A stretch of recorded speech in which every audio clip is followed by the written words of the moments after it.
एक बार की बात है, जब महाभारत का युद्ध चल रहा था और अर्जुन ने भीष्म पितामह को तीरों से छलनी कर दिया और उन्हें शीर सैया पर लेटा दिया। भीष्म पितामह पूरे 18 दिनों तक शीर सैया पर लेटे रहे। इस दौरान उन्होंने एक दिन भगवान श्री कृष्ण को याद किया। भगवान श्री कृष्ण उनके याद करने पर वहाँ उपस्थित हुए। उन्होंने भगवान श्री कृष्ण से कहा कि हे वासुदेव, कृपया आप हमें यह बताने का प्रयत्न करें, कृपया हमें यह बताने का कष्ट करें कि मैंने ऐसा कौन सा कर्म किया, मैंने ऐसा कौन सा कुकर्म किया जिसके कारण मुझे इतनी पीड़ा का सामना करना पड़ रहा है। तो उन्होंने कहा कि हे भीष्म पितामह, आपको कितने पिछले जन्मों का लेखा जोखा याद है? तो उन्होंने तब भीष्म पितामह बोले कि हे वासुदेव, मैंने अपनी तेज विद्या से, अब मैंने अपनी योग विद्या से पूरे पिछले 100 सालों तक के अपने कर्मों के फल को देख लिया है।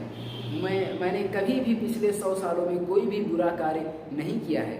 तो वासुदेव बोले कि हे भीष्म पितामह, आप सत्य कह रहे हैं कि आपने पिछले 100 सालों में कोई भी बुरा कार्य नहीं किया, लेकिन पिछले 101 साल में आपने एक करकट नामक सर्प को एक बेल के वृक्ष में फेंक दिया था, जहाँ पर वह कांटों में फंस गया था और उल्टा फंसे होने के कारण वह जितना भी निकलता वह उसी में फंसता चला जाता और इस तरह वह पूरे 18 दिनों तक उसमें फंसा रहा।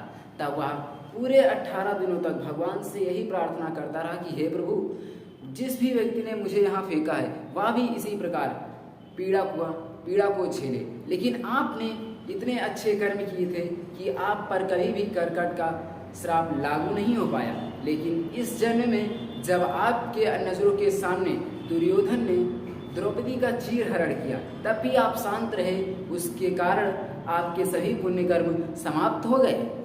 अतः आप पर करकट का श्राप लागू हुआ, जिस पर और इसीलिए आपको 18 दिनों तक शीर सैया पर लेटना पड़ेगा। अतः हमें इस कहानी से यही सीख मिलती है कि मनुष्य चाहे जो हो, उसे अगर उसने बुरे कर्म किए हैं तो उससे उसका फल अवश्य मिलेगा, इस जन्म में या फिर अगले जन्म में। अतः हमें कभी भी किसी प्रकार का बुरा कृत्य नहीं करना चाहिए। वह अगर हम बुरे कर्म को करते हुए देखते हैं तो उसे हमें रोकना